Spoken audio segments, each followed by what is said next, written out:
हाय viewers, एक नई video के साथ आपके सामने हाजिर हैं। उम्मीद है आप सब खैरियत से होंगे। इस वीडियो में हम ओवरहेड कॉस्ट की जो भी हमारे पास डीलिंग होती है उसको डील करने के लिए हमारे पास कितने प्रोसेस हैं, उन तीनों प्रोसेस के बारे में हम थोड़ी थोड़ी डिस्कशन करेंगे। Like activity type, costing sheet और टेम्पलेट एलोकेशन। थोड़ी सी मैं प्रोडक्ट कॉस्ट के हवाले से अगर बात कर लूं तो प्रोडक्ट कॉस्ट में मेनली हमारे पास दो कंपोनेंट होते हैं, एक मटेरियल का और एक ओवरहेड का। ठीक है, तो मटेरियल तो हमारे पास एक बिल्कुल अलग सिनेरियो, अभी हम उसके ऊपर डिस्कशन नहीं कर रहे। ओवरहेड को डील करने के लिए हमारे पास ये तीन मेथड्स हैं। ठीक है, ये तीन मेथड्स हैं। नॉर्मली हम एक्टिविटी टाइप ही यूज कर रहे होते हैं। ठीक है, अब तक के सिनेरियोज हमने अपने चैनल के ऊपर सारे एक्टिविटी टाइप के थ्रू ही राउट किए थे। एक्टिविटी टाइप में हम क्या करते हैं कि हम कुछ एक्टिविटीज बनाते हैं। लाइक एक्टिविटीज वो जो हमारी होती हैं लेबर की, ठीक है, ओवरहेड की, मशीन की एक्टिविटी बना लेते हैं हम। ठीक है, उसके साथ हम यूटिलिटी की एक्टिविटी बना लेते हैं। नॉर्मली इसी किस्म की ये 3-4 यूटिलिटी एक्टिविटीज बनाई जा रही होती हैं। ठीक है, तो अब होता क्या है कि लेबर के अंदर हम सैलरीज और ये वो इस किस्म के सारे खर्चे गिरा रहे होते हैं। ठीक है, सैलरीज। ओवरहेड में हम जो है वो रेंट वगैरह इस किस्म के खर्चे गिरा रहे होते हैं। मशीन में हमारी डेप्रिसिएशन और रिपेयर एंड मेंटेनेंस वगैरह की कॉस्ट गिर रही होती है। यूटिलिटीज में हम इलेक्ट्रिसिटी के बिल हो गए, गैस के बिल हो गए, वाटर के बिल हो गए, इस किस्म के सारे बिल्स वगैरह गिरा रहे होते हैं। ठीक है, तो हम जब इसकी प्रोसेस किस तरीके से चला रहे होते हैं, स्टैंडर्ड कॉस्टिंग में हम क्या करते हैं कि हम उसका एक प्लान रेट दे देते हैं KP26 से, या फिर KP06 और KP26 दोनों को यूज करते हुए। KP06 से हम प्लान दे देते हैं, कॉस्ट सेंटर और कॉस्ट एलिमेंट की प्लानिंग दे देते हैं, जो कि मैंने अपने चैनल पे करके दिखाई हुई है। ठीक है, और फिर उसके बाद KP26 से उसके आवर्स देके KPII का टी कोड चलाते हैं, तो उसके रेट कैलकुलेट हो जाते हैं। ठीक है, तो वो प्लान रेट्स होते हैं।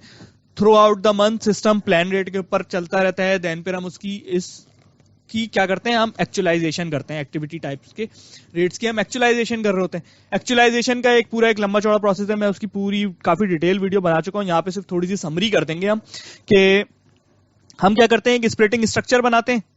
उस स्प्लिटिंग स्ट्रक्चर में अपने सारे प्रोडक्शन से रिलेटेड जो कॉस्ट सेंटर होते हैं, कॉस्ट सेंटर प्रोडक्शन वाले सारे उसमें अटैच कर देते हैं। ठीक है, अटैच क्यों करते हैं कि जो कॉस्ट सेंटर स्प्लिटिंग स्ट्रक्चर में अटैच हुआ होता है उसके ऊपर रूल्स अप्लाई हो जाएं। ठीक है, अब वो रूल्स क्या होते हैं? रूल्स ये होते हैं कि हम वहां पे उन रूल्स पे बता रहे होते हैं कि एक सेट ऑफ कॉस्ट एलिमेंट का ग्रुप होता है। ठीक है, ग्रुप लाइक यूं समझेंगे सैलरी, बोनस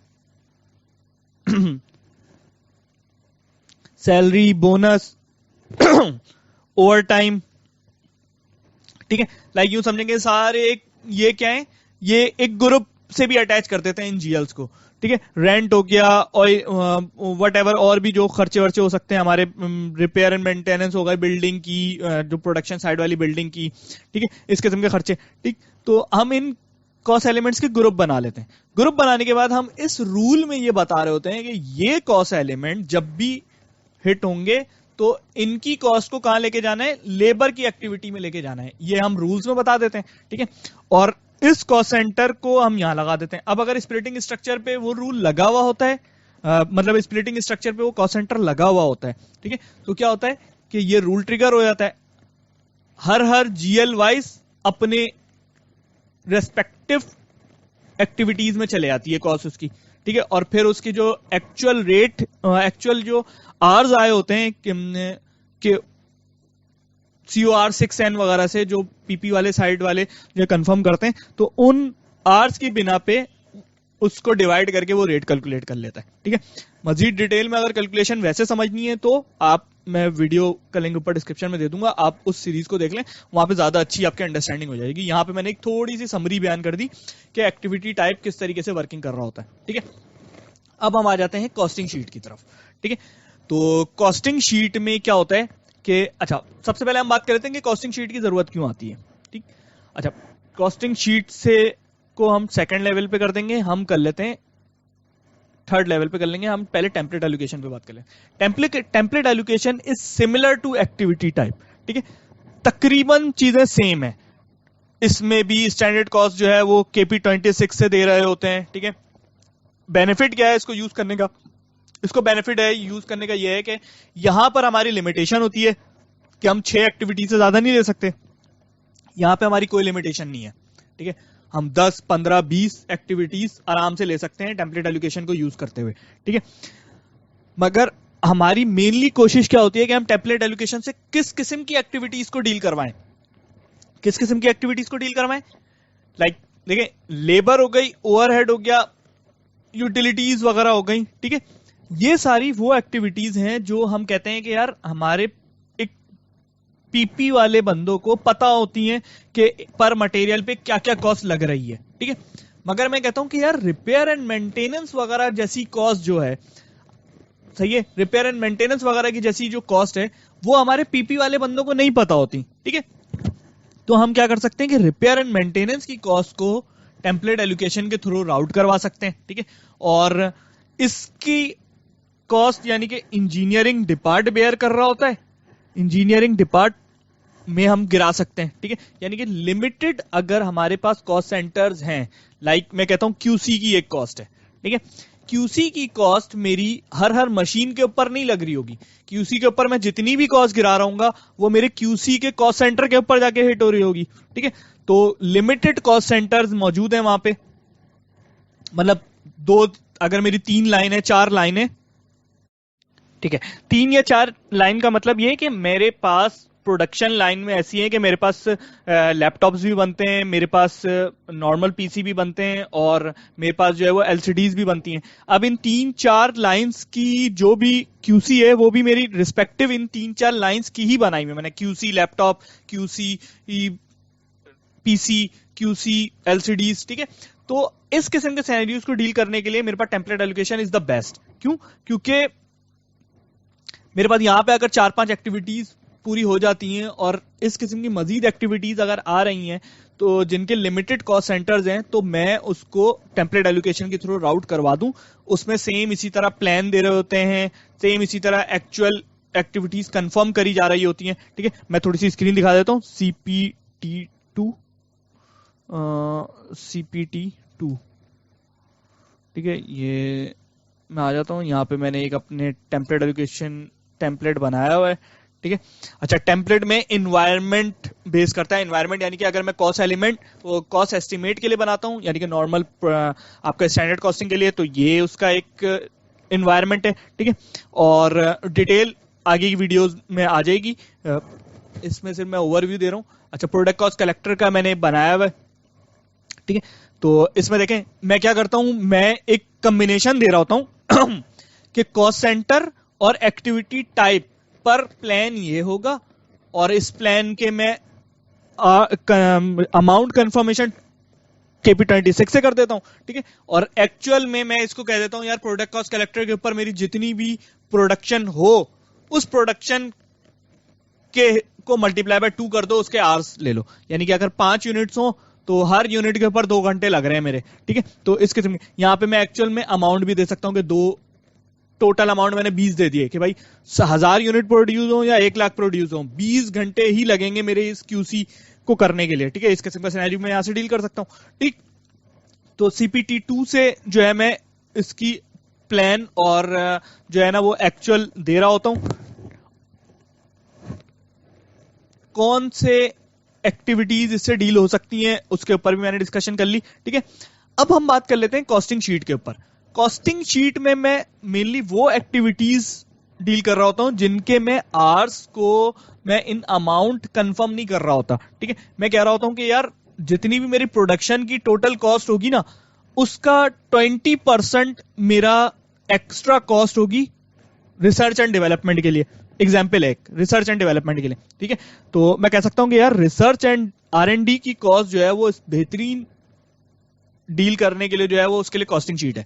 मैं कहता हूँ कि यार मेरा एक मटेरियल बनता है, मटेरियल के ऊपर कॉस्ट लगती है 10 रुपए, ठीक है, और मेरी 4 एक्टिविटी है, एक्टिविटी 1, एक्टिविटी 2, एक्टिविटी 3, एक्टिविटी 4, ठीक है। तो 2 रुपए इस पे लगते हैं, 3 रुपए, 4 रुपए, 6 रुपए इस पे लगते हैं, तो मेरे टोटल कॉस्ट लग जाती हैं 25 रुपए, ठीक है।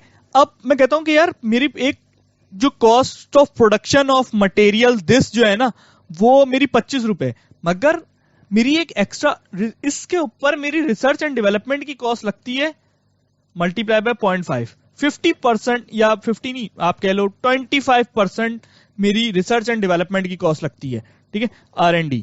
अब यहां पे मुझे इसके कोई यूनिट्स कंफर्म करना मकसद नहीं है, मुझे सिर्फ मुझे कैलकुलेशन पता है कि यार 25% जो भी मेरा मटेरियल बनता है ना उसकी 25% कॉस्ट मेरी रिसर्च एंड डेवलपमेंट में मजीद लगती है, तो फाइनल कॉस्ट जो हो जाती है वो उसकी क्या हो जाती है, दिस प्लस दिस हो जाती है, ठीक है, यानी कि 31 पॉइंट समथिंग, ठीक है। इस किस्म के सिनेरियो को डील करने के लिए costing sheet is the best, ठीक है। तो कॉस्टिंग शीट पर भी हमने थोड़ी सी डिस्कशन कर दी। कॉस्टिंग शीट की डिटेल वीडियोस मेरे चैनल पे बनी हुई मौजूद है, मैं वहां से लिंक उसका ऊपर डिस्क्रिप्शन में शो कर दूंगा, आप उसको वहां से देख लें। टेम्पलेट एलोकेशन का पूरा प्रोसेस भी इस चैनल के ऊपर रन हो चुका है, ठीक है। तो लिंक में उसका लिंक डिस्क्रिप्शन में शो कर दूंगा, ठीक है। देन फिर इसी तरह ओवरहेड अकाउंट एक्टिविटी टाइप के लिए तो काफी सारी वीडियोस वैसे ही बनी हुई मौजूद है। तो इस वीडियो के अंदर हमने ये चीज कवर कर ली कि एक्टिविटी टाइप, कॉस्टिंग शीट और टेम्पलेट एलोकेशन बेसिक के कैसे यूज होती हैं, क्या होता है, ठीक है। कॉस्टिंग शीट में, अच्छा कॉस्टिंग शीट के ऊपर भी थोड़ी सी हम ये डिस्कशन कर लेते हैं कि देखो कॉस्टिंग शीट में कैलकुलेशन कैसे हो रही होती है। यहाँ पे तो हमने कैलकुलेशन बात कर ली, प्लान और ये वो यहाँ पे भी बात कर ली। कॉस्टिंग शीट में ये हो रहा होता है कि कॉस्टिंग शीट में एक होता है बेस, ठीक है, एक होती है परसेंटेज और होता है क्रेडिट, ठीक है। बेस ये होता है कि हम सेट ऑफ एलिमेंट्स दे देते हैं उसको, ग्रुप होता है वो एलिमेंट का कि इन सारे एलिमेंट्स को लेके ये बेस है, यानी अब हम कहेंगे कि किसी भी कॉस्ट सेंटर के ऊपर जितने भी ये वाले एलिमेंट्स देंगे हम उसको, कॉस्ट एलिमेंट 1, कॉस्ट एलिमेंट 1, 2, 3, 4, 5, 6, ठीक है। जैसे आप मिसाल के तौर पे ये 5 कॉस्ट एलिमेंट्स पे जितनी भी कॉस्ट पड़ी होगी इनका 50% एक ऐसे ही सिनेरियो बना लेते हैं कुछ, 200 रुपए, 300 रुपए, 500 रुपए, 451 रुपए और 87 रुपीज, ठीक है। तो मैं कहता हूं कि यार ये मेरी टोटल कॉस्ट पड़ी हुई है बेस में, ठीक है, और मैं कहता हूं इसका 25% जो है वो